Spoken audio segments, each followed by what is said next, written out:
Do it because I've got more battery. Oh, fair enough. Fair enough. Right, I'm always down. For those of you that have just arrived, what we're going to do is we're going to look at the various structures around the knee that keep the normal knee sort of intact and working correctly. Because there is no point making orthotics for someone who's got a torn meniscus or a damaged medial collateral ligament. Orthotics aren't actually designed to do that. And theoretically, if you start treating the knee with orthotics and you've not checked the knee, you're negligent. Okay, so we need to actually, I would say, any time when someone's complaining of knee pain, you need to do this examination, right, to check the integrity of the knee. And some of this is going to be pure revision. You might have already done it already. We're not interested in the patellofemoral joint, bit of the knee joint today. We're just interested in the tibiofemoral bit. Okay, and we're going to be testing the main structures that stabilise the knee, which are, and you're going to tell me, we've got structures either side, medial and lateral collateral ligament. Okay, we're checking the structures inside, the ligaments inside, cruciates, anterior and posterior cruciate, and we're also going to check the menisci, because those are other structures that can get damaged. So we do 3 different examinations for these 3 different structures. Now, first of all, let's just think what these collateral ligaments are actually there to do. The knee joint, if you think about it, is not very congruous, is it? If you think of the hip joint, you've got this real big socket and the ball fits in it, and there's some inherent stability with the whole thing, isn't there? You know, the two fit together quite well. Think of the knee joint, we've almost got these 2 incongruous surfaces that are just one sat on top of the other. You know, if there wasn't lots of other supporting structures there, you know, your leg would fall off, wouldn't it really? There's just nothing to keep it together. So these collateral ligaments will have a particular function. Any idea what movement that they will try and resist? And I'm sort of doing that, and that might give the game away. Okay, this is the sort of movement that these collateral ligaments are helping to try and reduce or control. Okay, so it's this tilting of the tibia from side to side. Now if I convert that back onto, I mean, I can't produce that movement, at least I hope I can't produce that movement on you. But if I sort of move the tibia, my hands are cold, I do apologise. If I move the tibia towards the midline, okay, look at, I'm trying to work out now what movement this is. Look at the way in which the plantar surface of the foot changes and tell me if it's going into valgus or varus. Right, so that's where we start. Okay, is the foot going into a varus position or a valgus position? Varus. Okay, so this movement, if I get hold of the tibia and move the tibia towards the midline, it's called a varus movement. Yeah? So you'll come across this varus and valgus stress test. That's basically what we're going to show you now. And if you move the tibia in the opposite direction, okay, then the foot would be going into a more valgus position, and that would be a valgus movement. So these movements that we're going to do are called valgus and varus stress tests. So that's that knee. So if I move the tibia towards the midline, which ligament am I testing? The medial or the lateral? The lateral, okay. So a varus movement tests the lateral collateral ligament. It's called a varus stress test. We're going to put some stress on and see what happens, basically. So, okay, we've got a varus stress test testing the lateral collateral ligament. Gets fairly easy now, doesn't it? Because if we move it the other way and I produce a valgus stress, then we're testing the medial collateral ligament. Yeah? Do you think there's likely to be any difference? Do you think the actual anatomy of these two ligaments, because it's different, the anatomy's different, isn't it? Yeah. Do you think we are likely to see more movement in one direction than the other? Yeah. Yeah.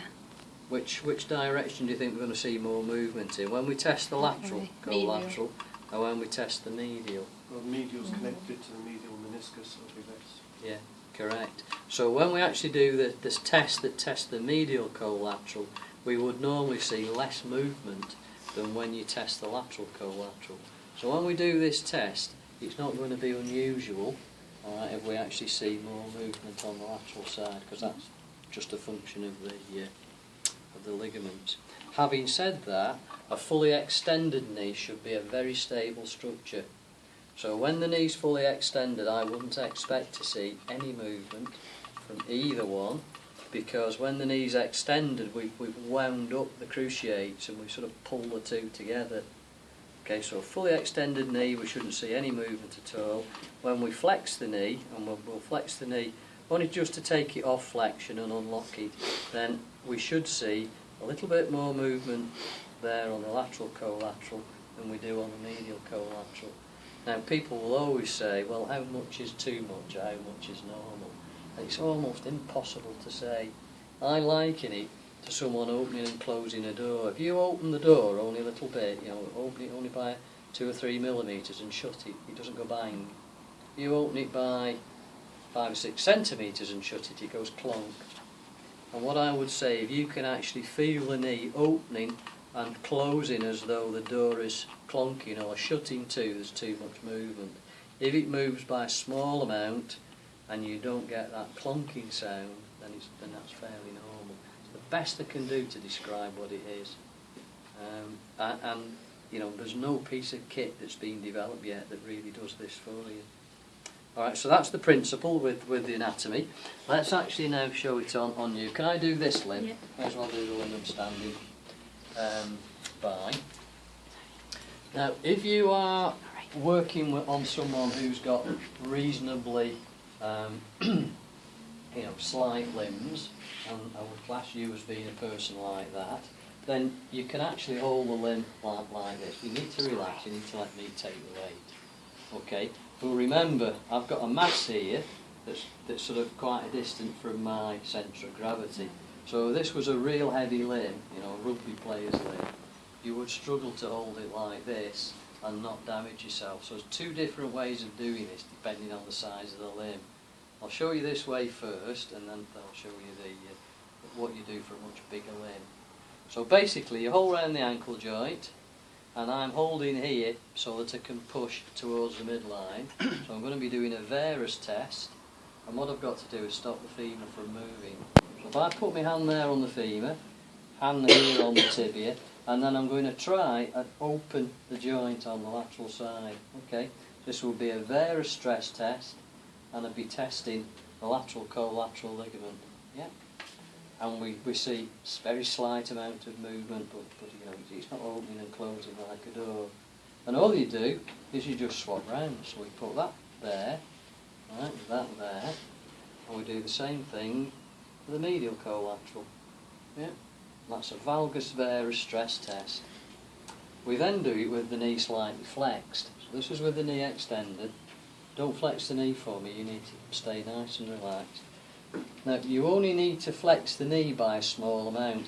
If you flex it by too much, when I do that all you'll do is rotate the hip, yeah, rather than actually move the knee. Okay, so you only flex the knee to take it off stretch. Okay, can you see that now? Can you feel that? Mm-hmm. Yeah? Okay. So there's with the knee flexed, and we're getting that typical opening and closing. It's not plonking, so it's not normal. You're tensing up now, so you're stopping it. Okay, but can you see that movement?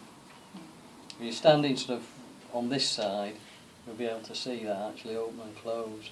So that's valgus varus with the knee flexed, or rather varus with the knee flexed. And again, just try and relax, let me take the weight of your limb.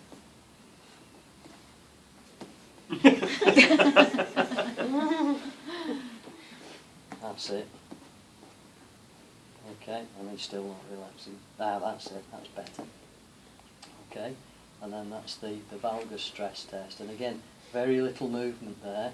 Okay, very little movement, which is normal for the medial collateral. A little bit of extra movement. Yeah, that's it, the lateral collateral.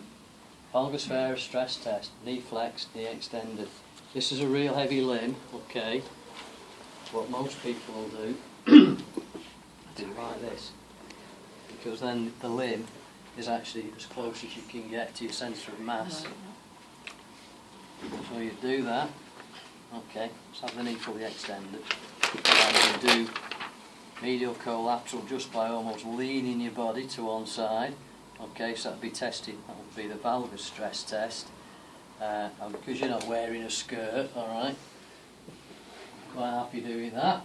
Okay, and you just swap this round, and then you do lateral collateral. I just flex the knee now a little bit. See that movement now?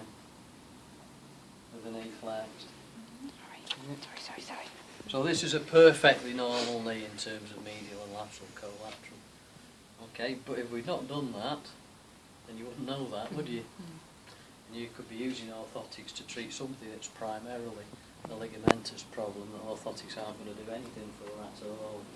Okay, so what I suggest you do is you find a partner, and we probably need to get these